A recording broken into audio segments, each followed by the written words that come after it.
હાથથી નાના છોકરાઓ પણ ઉખડી શકે એ પ્રકારનો રોડ છે।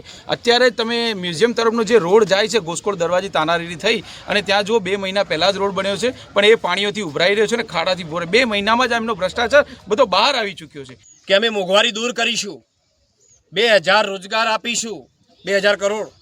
તો તમે જુઓ છો આજે રોજગાર ક્યાં છે? આજે વિકાસ કરે પણ ખાલી ઓન પેપર ઉપર જ છે। ગરીબોનું તો આપણાનું રોષણવાળીને આવી છે। આ વખતે અહીંયા વડનગર તાલુકામાં જિલ્લા પંચાયતના અને તાલુકા પંચાયતના અમારા ઉમેદવારોની તાકાત તોડવાની એમનામાં નથી। આ વખતે અમે બસો લાવી કોંગ્રેસ એસટી બસો લાવી। આજે કોંગ્રેસને એક પણ પીએમને કે સીએમને એસટીનો ઉપયોગ નહોતો કર્યો। 2000 એસટીઓ મોદીજી મંગાવશે। મને જુઓ આ 2000 એસટીઓ મારા માટે આવી છે।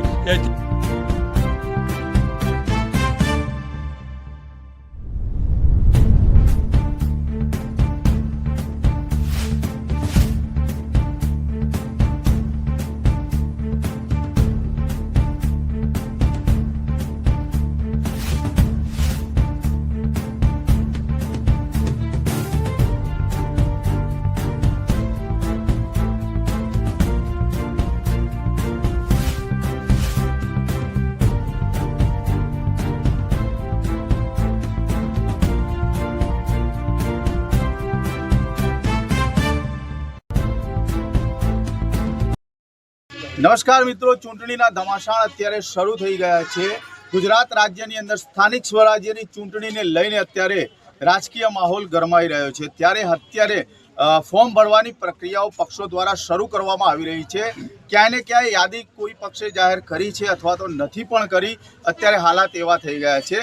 ત્યારે વાત કરીશું મહેસાણા જિલ્લાના વડનગર તાલુકાની ચૂંટણીને લઈને। વડનગર તાલુકાની અંદર અત્યારે વાત કરીએ તો અત્યારે ચૂંટણીને લઈને રાજકીય ગરમાવો જોવા મળી રહ્યો છે।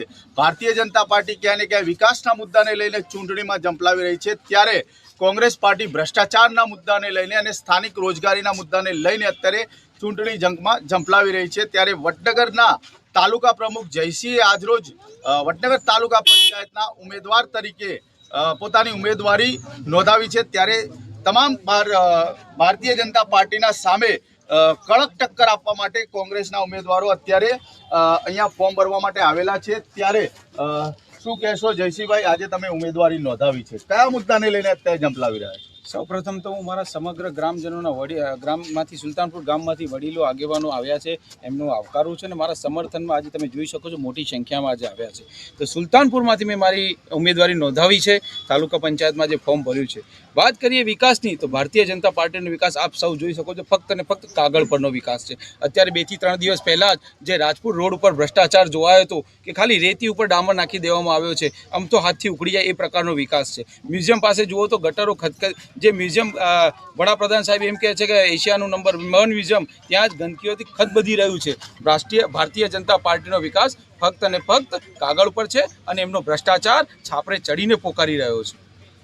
ખાસ કરીને ભ્રષ્ટાચારની જો વાત કરવામાં આવે તો ભારતીય જનતા પાર્ટી ભ્રષ્ટાચાર મુક્તની વાત કરી રહી છે। તો ભ્રષ્ટાચારના આક્ષેપો જે તમે રોડ રસ્તાને લઈને કરી રહ્યા છો, તો એ કયા રોડો વિકાસને લઈને અડચણો છે? સૌપ્રથમ તો જે રાજપુર વાળો રોડ નીકળ્યો છે એ પણ વિકાસને તમે જોઈ શકો છો, હાથથી નાના છોકરાઓ પણ ઉખડી શકે એ પ્રકારનો રોડ છે। અત્યારે તમે મ્યુઝિયમ તરફનો જે રોડ જાય છે ગોસ્કોળ દરવાજી તાનારીરી થઈ અને ત્યાં જો 2 મહિના પહેલાં જ રોડ બન્યો છે પણ એ પાણીઓથી ઉભરાઈ રહ્યો છે અને ખાડાથી ભરે 2 મહિનામાં જ એમનો ભ્રષ્ટાચાર બધો બહાર આવી ચૂક્યો છે। એટલે ઘણા બધા એવા મુદ્દાઓ છે જેને લઈને અમે નીકળ્યા છીએ। સ્થાનિક લોકોનો તમને કેવો પ્રતિસાદ મળી રહ્યો? સ્થાનિક લોકોમાં આ વખતે યુવા વર્ગ અમારી સાથે ખૂબ જ મોટી સંખ્યામાં જોડાઈ રહ્યો છે। યુવા વર્ગ હવે પરિવર્તન માગી રહ્યું છે। વડીલો અને આગેવાનોનું પણ અમને માર્ગદર્શન મળી રહ્યું છે અને યુવાઓનો જોમ અને જુસ્સા સાથે આ વખતે કોંગ્રેસ પાર્ટી વડનગર તાલુકામાં પરિવર્તન કરવા જઈ રહી છે। તો કોંગ્રેસ પાર્ટી પરિવર્તન લાવવા માટે અત્યારે મહેનત કરી રહી છે અને દાવો કરી રહી છે કે અત્યારે અમે જીતની તરફ વળી રહ્યા છીએ। ત્યારે આપણી જોડે પ્રભારી જે કોંગ્રેસ પ્રભારી છે એ પણ ઉપસ્થિત છે। શું કહેશો, કયો મુદ્દો લાગે છે? જિલ્લાની અંદર પણ કોંગ્રેસ દાવો કરી રહી છે આ વખતે જિલ્લા પંચાયત અમે બનાવીશું। બિલકુલ આપ જોઈ રહ્યા છો જે પ્રકારે ભ્રષ્ટ ભારતીય જનતા પાર્ટીનો વિકાસ સૌના નજરે પડી રહ્યો છે। જે 2013, 14 એના પછીના 2022ના ભાષણો આપણા જ અહીંના પનોતા પુત્ર બધાએ કહે છે, એમને ઘણા બધા વચનો આપ્યા હતા કે અમે મોંઘવારી દૂર કરીશું, 2000 રોજગાર આપીશું, 2000 કરોડ. તો તમે જુઓ છો આજે રોજગાર ક્યાં છે? આજે યુવાનો થરથર ભટકી રહ્યા છે. આજે રોજગાર નથી. આજે લોકોને ઘર ચલાવવું મુશ્કેલ છે. સામાન્ય માણસને ઘર પરિવાર ચલાવવો મુશ્કેલ થઈ ગયો છે. જે 400 રૂપિયાનો બાટલો, જે 200 આપવાની વાત કરનારા મોદી સાહેબ, આજે બાટલો ક્યાં પહોંચ્યો છે? આજે સામાન્ય બાટલા પણ મળી નથી રહ્યા. એ પ્રકારની અને અમે ભારતીય જનતા પાર્ટીના ભ્રષ્ટ નેતા પ્રદેશ પ્રમુખ જે બેફામ વાણી વિલાસ કરી રહ્યા છે. આપે જોયું છે કે ગેસની કેવી પ્રકારની મજાક ઉડાવી છે. આ તો કોંગ્રેસે દરેકને ઘર સુધી બાટલાઓ આપ્યા છે અને એની ક્રૂર મજાક પ્રદેશ ભારતીય જનતા પાર્ટીએ એને ઉડાડી છે. પણ એનો જવાબ આ વખતે આ જિલ્લા પંચાયત તાલુકા પંચાયતની ચૂંટણીમાં જડબા તોડ આ યુવાનો અને જે મધ્યમ વર્ગ છે એ આપવાનો છે. આજે પેટ્રોલ ડીઝલ આસમાને પહોંચી ગયું છે. જે 60 વાળું પેટ્રોલ 40 કરવાની વાત હતી, આજે ક્યાં પહોંચ્યું છે? એ 100 રૂપિયે સામાન્ય માણસને પરવડે એવું પ્રકારનું આજે નથી. એટલે તમામ મુદ્દાઓ છે. રોડ રસ્તાની હમણાં અમારા ઉમેદવારે વાત કરી કે કેવા પ્રકારના રોડ રસ્તાઓ, 60% ભ્રષ્ટાચાર થઈ રહ્યો છે. કચેરીઓની અંદર ખુલ્લે આમ આજે ભ્રષ્ટાચારની માગણીઓ થઈ રહી છે. સામાન્ય માણસને કામ કરાવવું હોય તો ધર્મ ધક્કા ખાવા પડે છે, ટેબલ ઉપર વહીવટ કરવો પડે છે, ત્યારે એ કામ થાય છે. એટલે અત્યારે હાલ આમ પ્રજા પીસાઈ રહી છે.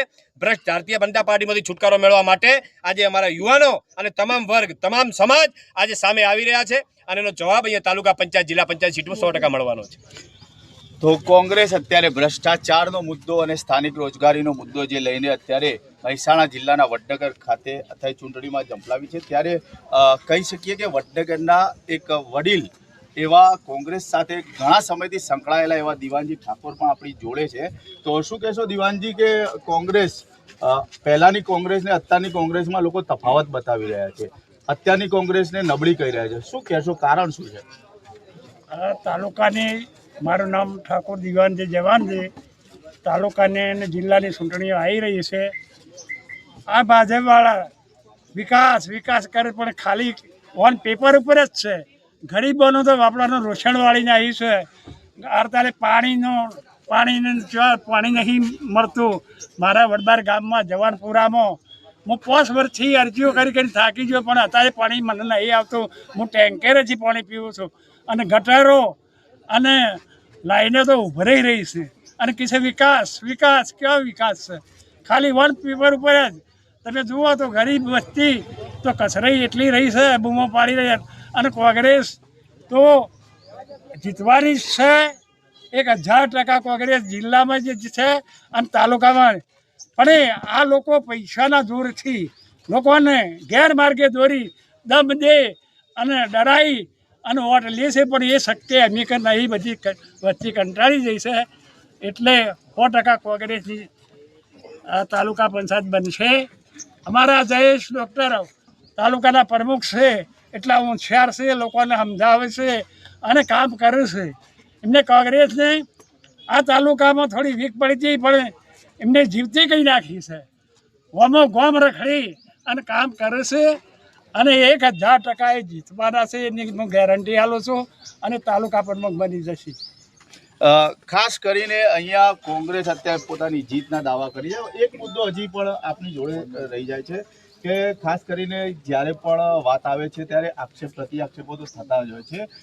કોંગ્રેસના ઉમેદવારોને ડરાવીને ધમકાવીને રાખવામાં આવે છે, જેવા આક્ષેપો અત્યાર સુધી જોઈએ તો દરેક ચૂંટણીમાં થાય છે. આ વખતે કોંગ્રેસની તૈયારીઓ કેવી છે? અમારી પૂરી તૈયારીઓ છે. આપે કહ્યું એ બિલકુલ તદ્દન એકદમ વ્યાજબી વાત છે. આ વખતે અમે થોડું ગુપ્ત પણ રાખ્યો છે. છતાં એમને જે માહિતી મળી છે તો અમારા ઉમેદવારોના ઘરે જઈને લાલચું પણ એમને આપી છે, તોડવાનો પ્રયત્ન પણ કર્યો છે. સામ દામ દંડ નીતિ બધી ભારતીય જનતા પાર્ટી અપનાવવાની છે. પરંતુ આ વખતે અહીંયા વડનગર તાલુકામાં જિલ્લા પંચાયતના અને તાલુકા પંચાયતના અમારા ઉમેદવારોની તાકાત તોડવાની એમનામાં નથી. આ વખતે અમે સજાગ છીએ અને પૂરી તાકાતથી, અને અમારો ઉમેદવાર તૂટવાનો પણ નથી. પૂરી મજબૂતાઈથી અમે આ ચૂંટણી લડવાના છીએ. પૂરી વાત કરીએ તો પૂરી મજબૂતાઈની સાથે કોંગ્રેસ લડવાની છે. ત્યારે અહીંયા એક ઉમેદવારોનું કહેવું છે કે માજી પ્રમુખની પણ કઈ રજૂઆત છે, શું કહેશો? કહેવાનું કારણ એ જ કે આ જ્યારથી ભાજપ 30 વર્ષથી શાસન કરે છે ત્યારથી કોંગ્રેસની અંદર 460 રૂપિયા બાટલો મળતો હતો. મોદીજી એ વખત એમ જ કહેતા હતા કે પેલી સ્મૃતિ ઈરાની બાટલો સંસદમાં ખખડાવતી હતી કે આટલો બધો ભાવ અત્યારે 1200 રૂપિયા ભાવ થયો તો મોદીની ધ્યાનમાં નથી આવતું. આ પબ્લિક ઉપર મોંઘવારીનો મારો જબરજસ્ત ચલાવે છે. પબ્લિક અત્યારે પીસાઈ રહી છે. આજે પબ્લિકના માથાના પાલ પણ પરભાર આ લોકો ભાજપાએ કરી નાખ્યા છે. હવે જીવોની અંદર નોકરી માટે વલખો છે.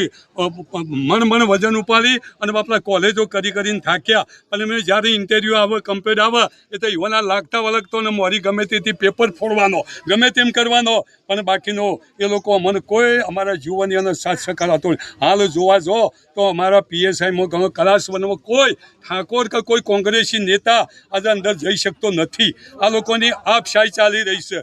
આ લોકો એક જ દારૂ ચલાવી રહ્યા છે કે અમે પછી બીજું શું છે કે ઉમેદવારોને ધમધમકી પૈસેથી આપવાની, બીજી રીતે આપવાની, દબાઈ દેવાનો, તને જેલમાં પૂરશું.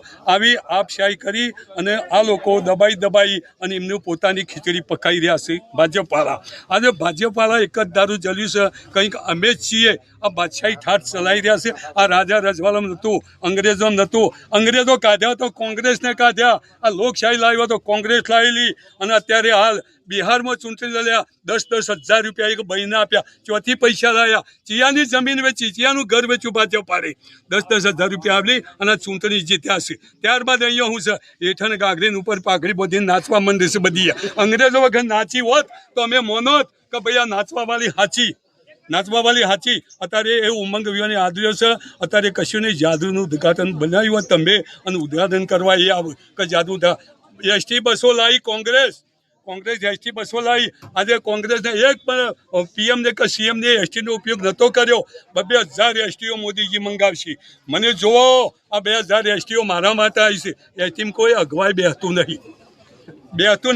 તે છતાંય આ લોકો એમ કહેશે. બીજું કે આજે જો તો પુલ કોંગ્રેસે 231 નદીઓ પર ડેમ બાંધ્યા ખેડૂત માટે બાંધ્યા. અમને એક પણ ડેમ બાંધ્યો નથી પાણીનો તો ખેડૂતને માટે કર્યું. અમને 17 પુલ બાંધ્યા, 13 તૂટીને હેઠા પડ્યા. હાટકેશ પુલ 42 કરોડમાં બાંધ્યો, એનું તોડવાનું ખર્ચ 52 કરોડ. મોદીજી ઉપર ચડ્યા કે આ પુલનું 100 વર્ષનું આયુષ સાહેબ 17માં બાંધ્યો ને 22 તૂટી પડ્યો પહોંચ્યા. એ ચેવાઈવાનો પગલો પડ્યો તોય કર્યો. એ જોવા જેવી વાત છે. એટલે સાહેબ મારા આ ભાજપનો ખરો ને એ પૂરેપૂરો પુલમાં ગણો, રોડમાં ગણો, ગણો, બીજા ગણો, પેણમાં ગણો. હવે જો લગ્ન કરવા પર ટેક્સ ના નાખો તો સારી વાત છે. ડીઝલ ઉપર ટેક્સ નાખ્યો કે ના નાખ્યો? મારા ખેડૂતને અત્યારે જે 500 રૂપિયા પ્લાવ મારતા હતા અત્યારે સાહેબ મોંઘવારીમાં 1000 રૂપિયા પ્લાવ મારે 1200 મારવું પડે. ખિસ્સું તો ખેડૂતનું ખાલી થયું. પેટ્રોલ 58 રૂપિયા કોંગ્રેસ હાલતી હતી, આ ભાઈએ ટેક્સ નાખ્યો, 100 રૂપિયા પેટ્રોલ કર્યું. અત્યારે હાલ 100 રૂપિયા પેટ્રોલ. આ જવાનીઓ સમજવા જેવી વાત છે. તો જે વખત અંગ્રેજોના રાતમાં આવી પરિસ્થિતિ નથી. આપણી બેન બેટીને કોઠીમાં ગાલીને ઉપર થેપલો વાતા તેવી પરિસ્થિતિ અંગ્રેજો. એ પરિસ્થિતિ હાલ ભાજપ અંગ્રેજ સરકારમાં આવીને રહી છે. એટલા માટે કરી કે એવું થાય કે અમારા કોંગ્રેસ જવાની બધા જાગ્યા છે. ગામમાં મોંઘવારીનું, ભ્રષ્ટાચારનું એ રેકોર્ડ ફરી વળ્યું છે. અને આ ફરે એમ લાગે છે કે ગુજરાતમાં કોંગ્રેસ જિલ્લો અને તાલુકો કરશે. તો કોંગ્રેસ આ વખતે તાલુકા અને જિલ્લાની અંદર બહુમતી સાથે જીતશે તેવી આશાઓ વ્યક્ત